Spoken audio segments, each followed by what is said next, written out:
Assalamu alaikum dear students. I am Asia Amreen Gul from Chemistry Department of Army Public School and College Fort Road, Rawalpindi. I welcome you all in online sport program weekly video lesson of chemistry for grade 10th. In this lesson we will cover the syllabus of week 5 inshallah. We had started new chapter, that is chapter number 10, acid, bases and salts, in previous week. The contents of today's lecture are Lewis concept of acid and bases, self-ionization of water, the pH scale. These topics are given at page number 26 to 29 in your textbook. At the end of this lesson, you will be able to understand and describe Lewis concept of acid and bases with the help of examples. Compare Lewis acid with Arrhenius and Bronsted-Lowry concept of acid and bases. Write reactions for Lewis acid-base concept. Describe self-ionization of water and determine ionization constant of water. And in the end, you will solve self-assessment exercises and questions from review exercise. Today's topic is Lewis concept of acid and bases. First of all, we have to understand that why this concept is needed. Compounds like sulfur dioxide, carbon dioxide, boron trifluoride and aluminium trichloride behave as acid, although they don't have ability to donate hydrogen ions. As you can see in their structure that they don't have any hydrogen written in their structure as well. Also, calcium oxide behave as a base while it doesn't have ability to accept hydrogen ions or protons, which is the definition of Bronsted-Lowry concept. Thus, such compounds can't be classified through Arrhenius and Lowry-Bronsted concept. That's why a new concept was needed to explain acidic basic nature of such compounds.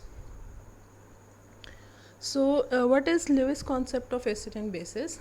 In 1923, G.N. Lewis proposed an acid-base theory which is more general than either Arrhenius or Bronsted-Lowry theory.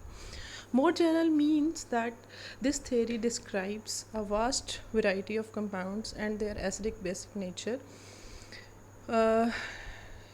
Lewis theory, according to Lewis concept, an acid is a substance that can accept pair of electrons to form coordinate covalent bond. A Lewis base is a substance that can donate pair of electron to form coordinate covalent bond. Basically, here we can see that basically this theory concerned with the pair of electron. And next term is the coordinate covalent bond. You should understand the difference between a covalent bond and the coordinate covalent bond. In this diagram, you can see that atom B act as Lewis base and atom A is acting as a Lewis acid. It is donating an electron pair, B is donating an electron pair to A, while a covalent bond is formed between A and B. At this point, you can see a line between A and B. This is basically a covalent bond that an electron pair is being shared. Overall, if this is a normal covalent bond, or if such line is of a normal covalent bond, then it means that each of the two bonded atoms provide one electron each. Then such bond formed is called a covalent bond, which is formed by mutual sharing of electron. But you can see in this example that the pair which is used to make a bond, which bond? This bond. This pair is completely provided by the B atom only, and A has no contribution in this. So such a bond in which shared pair of electron is provided by only one of the bonded atoms, such covalent bond is called coordinate covalent bond. Next is the example of reaction of HCl and ammonia. In ammonia, the structure of ammonia, you have learned the structure of ammonia in 9th class. We know that nitrogen has a lone pair of electron after completing its octet, and this lone pair of electron is shown by red dots here. Nitrogen is acting as a Lewis base here. It is an electron pair donor. It is donating its electron pair to this hydrogen of HCl. As HCl is a Lewis acid, this is written here that it is a Lewis acid, so Nitrogen being lowest base donates an electron pair to this electron deficient hydrogen. As a result, when this hydrogen receives electron pair from this nitrogen, this bond between hydrogen and chlorine is broken, and this pair, which is shown by a green dot and a red dot, this electron pair is completely transferred to chlorine atom. As a result, this becomes a chloride ion. -1 charge shows that it has an extra electron, which is it has gained from the hydrogen atom, and hydrogen is now bonded to nitrogen atom, and the bond between them is a coordinate covalent bond, as the two electrons and the electron pair is completely provided by nitrogen atom. Hydrogen came here with an empty shell. Hydrogen didn't had any electron in its shell. That's why we call such bonds coordinate covalent bonds. Next is the example of HCl and water. In this example, you can see that oxygen has two lone pairs, and oxygen can provide one of its lone pair to form a coordinate covalent bond. So this arrow shows that oxygen is donating its electron pair to this hydrogen. As a result, this shared pair of electron that between hydrogen and chlorine is completely transferred to chlorine atom. When this chlorine atom gains electron pair, it forms chloride ion, while this oxygen atom forms a bond with this hydrogen atom, but the electron pair which is used for bond formation is provided by oxygen atom only. Now oxygen is left with just one lone pair of electron. That's why it means we can say that the bond formed here is not the covalent bond, it is a coordinate covalent bond. So what now we have to identify HCl and water, that what is their nature, acid or base. So we can say that HCl is electron pair acceptor, so it is a Lewis acid, and water is an electron pair donor, so it is a Lewis base. Next is characteristic of Lewis acid and bases. Basically, these characteristics are discussed in your book. I have arranged them in the form of points. That Lewis, for a substance to be Lewis acid, its central atom should be electron deficient. It should accommodate a pair. It should be capable of accommodating an electron pair. And the examples are BF3, aluminium trichloride. All cations are Lewis acids. As positive charge on an ion shows electron deficiency, and electron deficient species always act as Lewis acids. Characteristic of Lewis bases, that the Lewis bases are for a substance to be a Lewis base, its central atom must possess complete octet along with one or two lone pair of electrons. And it must be able to donate a pair of electron. The examples are water and ammonia, as we have studied earlier, and all the anions like chloride, fluoride, bromide, or the anions having -2 charge, -3 charge, they will always act as Lewis bases. Why they will act as Lewis bases? Because negative charge always signifies the electron density. It means they are electron rich species. That's why the anions always act as Lewis bases. Here is the reason that why AlCl3 and BF3 act as Lewis acids. We can see that we can see in the structure of boron trifluoride and aluminium chloride that this boron and this aluminium, if we count the electron in their valence shell, that after forming 3 covalent bond with 3 fluorine atoms, boron has 6 electron in its valence shell.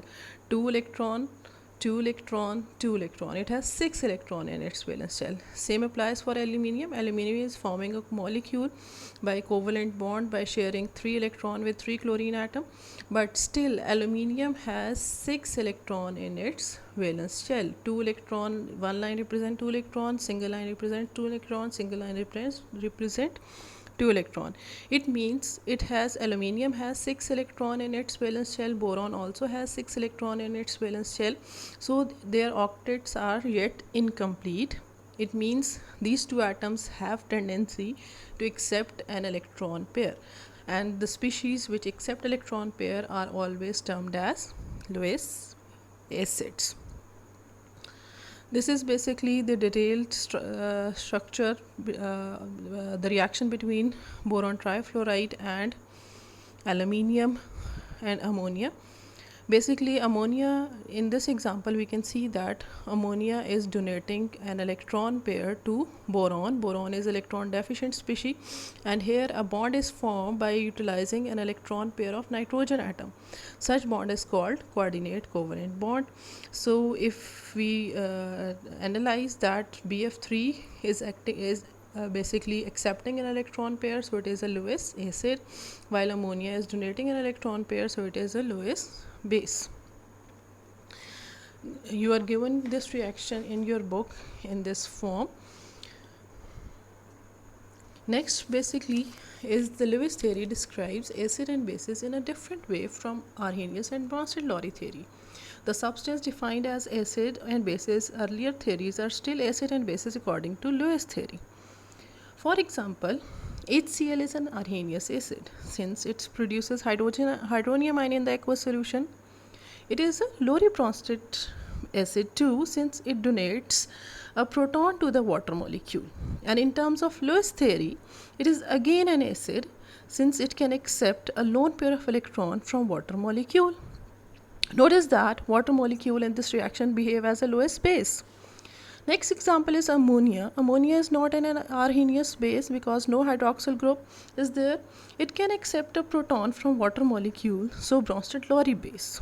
Finally, it can donate a lone pair to hydrogen ion abstracted from water molecule, so it is a Lewis base. But the Lewis theory has broader meaning than earlier acid-base theories. For example, it explains the reaction between ammonia and boron trifluoride as acid-base reaction.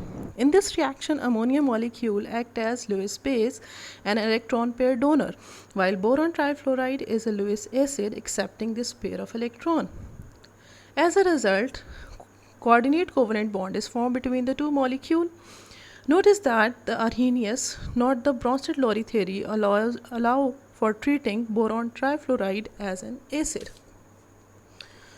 Next, we have to compare the Lewis concept with other concept in the form of table.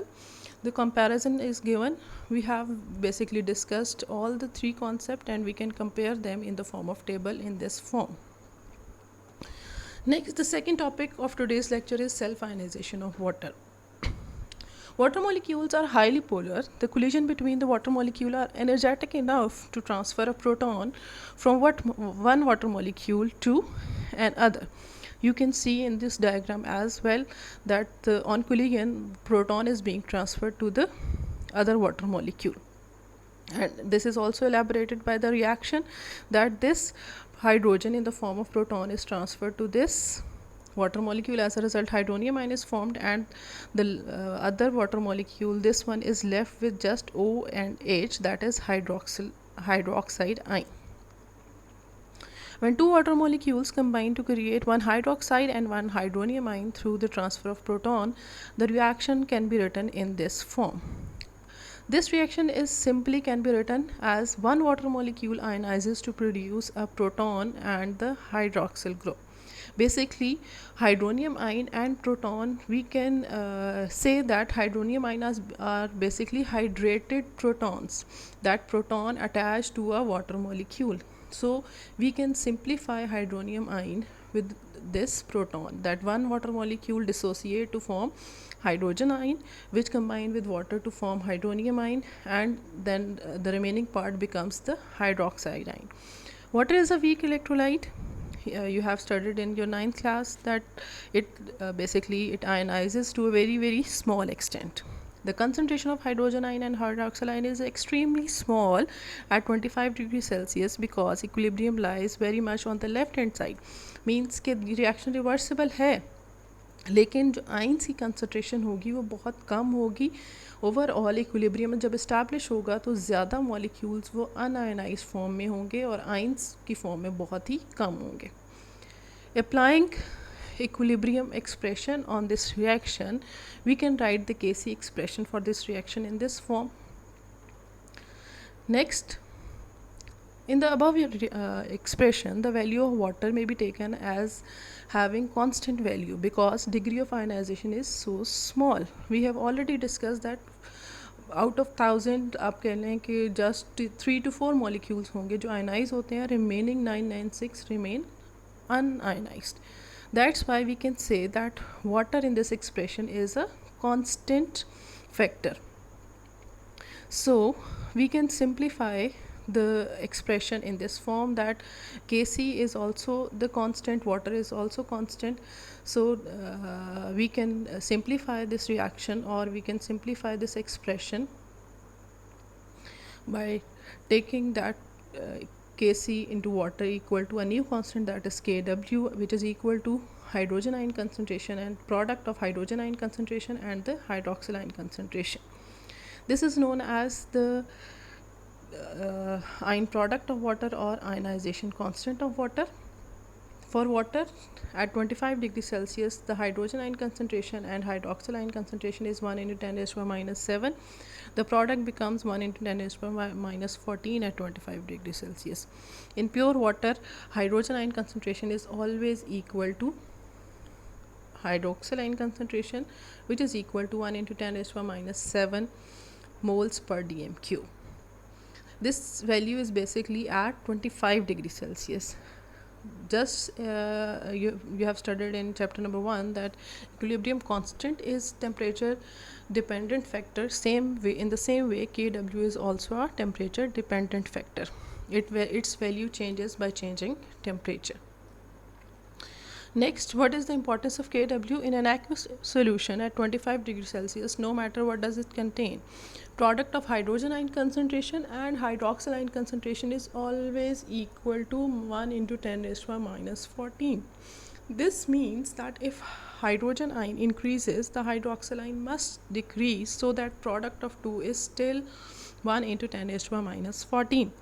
Means कि अगर आपके पास दोनों ion की concentration equal होगी और 1 into 10 raise to minus 7 होगी, then the solution is termed as neutral solution. अगर आपके पास हाइड्रोजन आयन कंसनट्रेशन इंक्रीज़ कर जाएगी 1 इंटू 10 रेज़ टू माइनस 7 से, then solution is acidic. If hydrogen ion concentration decreases, then solution is basic. This same relationship is described to this graph. First of all, if both ions are equal, then the solution is neutral. If hydroxyl ion concentration increases in a solution, then the other ion concentration decreases, so that their product is always equal to 1 into 10 raised to minus 14, and such solution is called basic solution. And if hydrogen ion concentration increases, then the hydroxyl ion concentration will decrease. As a result, such type of solution which contain higher concentration of hydrogen ion than that of the hydroxyl ion, such solution is called the acidic solution. pH scale. In 1909, the Danish biochemist Søren Sørensen proposed a convenient method to express such a small concentration of hydrogen ion and hydroxyl ion by pH or pOH. pH is defined as negative logarithm of molar concentration of hydrogen ions. Means कि अब ये देखें कि पीछे जो भी values हमारे पास आई हैं हाइड्रोजन आयन की, हाइड्रोक्सिल आयन की, वो हमारे पास नेगेटिव में है. जैसे -7, -3, -2. अगर हम इन वैल्यूज़ का नेगेटिव लॉग ले लेते हैं तो हमारे पास वैल्यूज़ किस में चेंज हो जाती हैं? They change into a whole number. Whole number means कि if we take the negative log of 1 into 10⁻⁷, then it will be equal to 7. अब इट मीन्स कि वो सोल्यूशन जिसमें हाइड्रोजन आयन कंसनट्रेशन या हाइड्रोक्सिल आयन कंसनट्रेशन 1 into 10⁻⁷ होगी, उसकी pH क्या होगी? 7. And we take that such solution is the neutral solution. इसी तरह से आप कोई भी वैल्यू ले लेंगे हाइड्रोजन आयन कंसनट्रेशन की, अगर आप उसका नेगेटिव लॉग ले लेंगे, for example if we have value of here -3, then the answer will be 3. In that case, we will say that the solution is acidic. Basically pH scale develop करने का क्या purpose था कि minus में values को interpret करना थोड़ा difficult होता है, लेकिन वही वैल्यूज़ अगर आपके पास होल नंबर की फॉर्म में आ जाए तो आप उनको ईजिली इंटरप्रेट कर सकते हैं. For example, if you are given with two solution, like one is having concentration 10 raised to a minus 3 hydrogen ion concentration. In one solution, hydrogen ion concentration is 10 raised to a minus 3. In second solution, the hydrogen ion concentration is minus 10 raised to a minus 5. And in second state, I tell you one solution is having pH 3 and other solution is having pH 5, so which is more acidic. So having the pH of the solution is more convenient to interpret. pH, if this pH of the solution is 7, then it is neutral. If it is less than 7, then the solution is acidic. If it is greater than 7, the solution is basic. Example 10.3, the solution is done in your book. I am going to just discuss this solution. 1 into 10 raised to minus 6 molar concentration दी गई है hydro HCl की. You have to compare it with this value, as this value indicate the neutral state. So minus 6 or minus 7, which value is higher? You can say that minus 6 is higher than minus 7. और जब भी hydrogen ion concentration greater होती है 10⁻⁻7 से, then the solution is acidic. And in second example, you are given with hydroxyl ion concentration. In that case, आप hydroxyl ion we always solve by calculating hydrogen ion concentration. We are given with hydroxyl ion concentration, Kw की value भी हमें पता है. Overall हम formula में values लगाएंगे और फार्मूला अरेंज करेंगे और अपनी हाइड्रोजन आयन कंसनट्रेशन फाइंड कर लेंगे. Now comparing it with 10⁻⁻7, that 10⁻⁻9 is less than 10⁻⁻7. In that case, the solution is basic. I hope you have understood this lesson. Thank you so much.